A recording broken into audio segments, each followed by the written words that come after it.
Radhe Radhe, welcome to my page Radhe की रसोई। तो मैंने जन्माष्टमी से रिलेटेड दो वीडियोस डाली हैं। पहली कि जन्माष्टमी कब है और उस पर हमें क्या क्या करना होता है, और दूसरी वीडियो है कि जो खीरे में जन्म होता है लड्डू गोपाल जी का, कब और किस तरह करना होता है। तो अगर आपको भी वो वीडियोस नहीं देखी हैं आप लोगों ने तो आप जाकर देख लीजिए। अब मैं आती हूँ मेन टॉपिक्स पर कि उन वीडियोस से रिलेटेड बहुत सारे क्वेश्चंस आए हैं मेरे पास।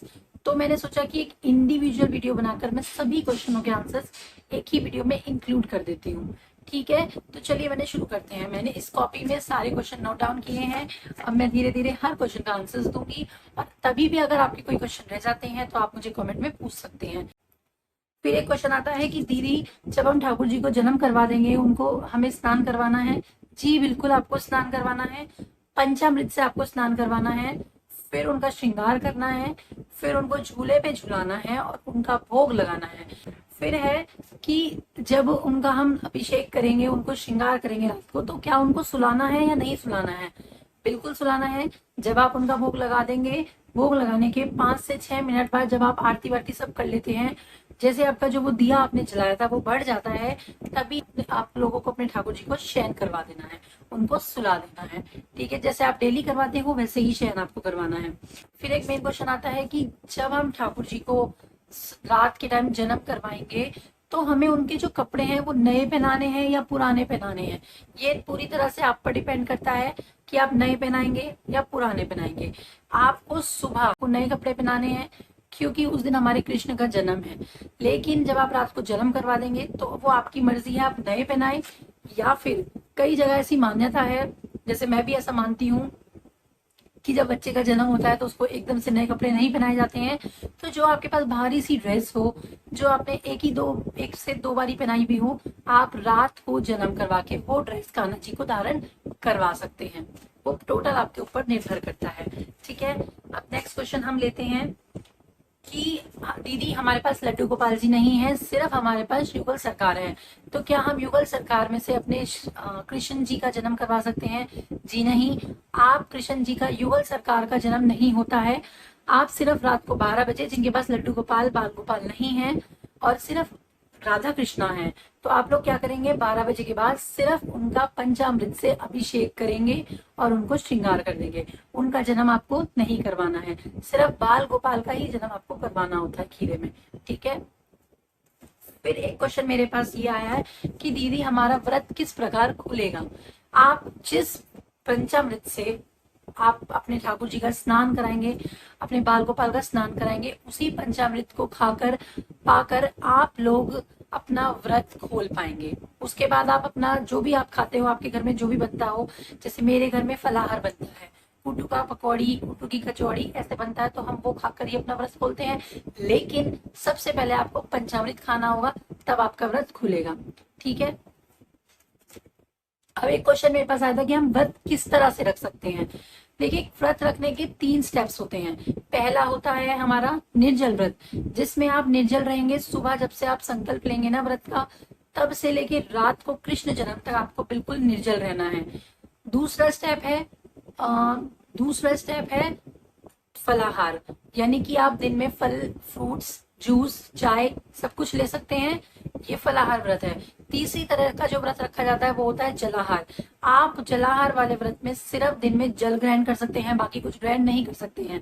हालांकि अभी इस समय बहुत ज्यादा गर्मी है, तो मैं आपसे बोलूंगी कि आप फलाहार का व्रत रखें। वैसे तो एक मान्यता और है कि अगर हम पूरा दिन फलाहार भी कर रहे हैं और शाम को सूर्यास्त से लेकर और कृष्ण जन्म तक अगर हम निर्जल व्रत करते हैं, तो पूरे दिन का व्रत ही निर्जल रखा जाता है।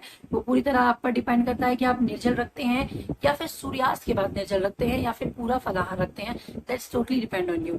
ठीक है, तो इस तरह से आप व्रत रख सकते हैं। और जो प्रेग्नेंट लेडीज है उनको व्रत ये रखना है, लेकिन वो बिल्कुल निर्जल ना रखें। वो लोग जूस भी पिए और कॉफी चाय भी पिए एंड फ्रूट्स भी लें, वो जो चाहे वो खा सकती हैं। ठीक है, उनके लिए कोई भी पाबंदियां नहीं है।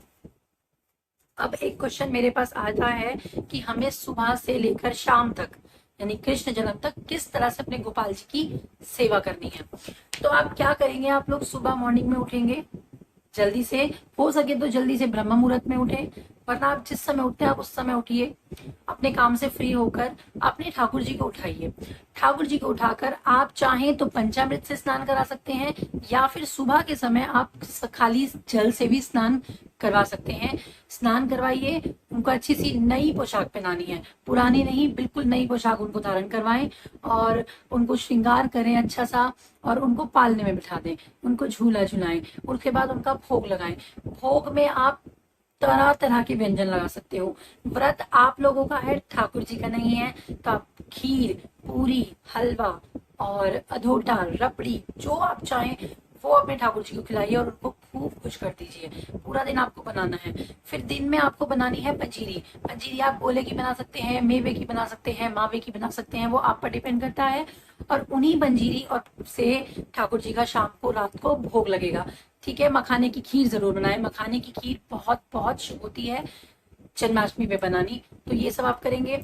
फिर शाम के 7 बजे मैंने अपनी वीडियो डाली है, मैं उसका लिंक अभी डिस्क्रिप्शन में डाल दूंगी, कि शाम को 7 बजे आपको खीरे में किस तरह से ठाकुर जी को बिठाना है और किस तरह से आपको पूरा प्रोसेस करना है। उसकी वीडियो का लिंक मैं अभी डिस्क्रिप्शन में डाल दूंगी, तो आप डिस्क्रिप्शन से चेक कर लीजिएगा। वो करने के बाद आपको रात को 12 बजे अपने ठाकुर जी का जन्म करवाना है।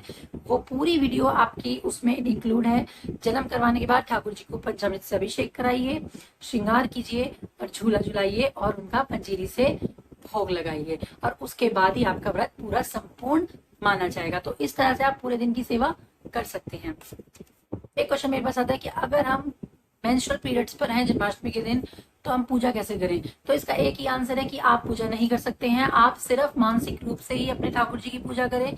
आपके घर में कोई और है या फिर आपकी पड़ोस में कोई और है, तो उनसे आप अपने ठाकुर जी को स्नान करवा दें, उनको वस्त्र धारण करवा दें, लेकिन आप कुछ भी नहीं करेंगे। आप उस दिन ठाकुर जी को बिल्कुल भी टच नहीं कर सकते।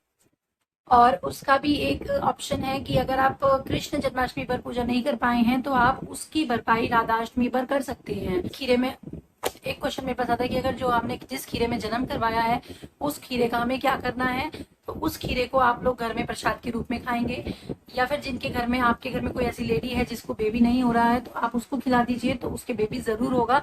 ठाकुर जी का आशीर्वाद है वो, तो ये जरूर होगा। तो ये जी, तो ये तो कुछ क्वेश्चंस थे जिसके आंसर्स मैंने दिए हैं। और अब मैं आपको कुछ इन्फॉर्मेशन देना चाहती हूँ कि जितने भी मेरे सब्सक्राइबर्स हैं या जितने भी मेरे फॉलोअर्स हैं, उनको मैं बताती हूँ कि जन्माष्टमी के नेक्स्ट डे आपको फ्री नहीं रहना है, क्योंकि जन्माष्टमी के नेक्स्ट डे होता है नंदोत्सव। और नंदोत्सव की पूरी इन्फॉर्मेशन की उस दिन क्या करना होता है, क्या बनाना होता है, वो मैं कल की वीडियो में डालने वाली हूँ। तो वो देखने के लिए आप जो भी लोग मेरी वीडियो देख रहे हैं, वो मेरे चैनल को सब्सक्राइब कर लीजिए और बेल आइकन को प्रेस कर लीजिए। तो ये सब कुछ क्वेश्चन के आंसर थे। अगर आपको इसके बाद भी कोई क्वेरी है तो आप मुझसे कमेंट सेक्शन में पूछ सकते हैं। राधे राधे। श्री कुंज बिहारी, श्री हरिदास।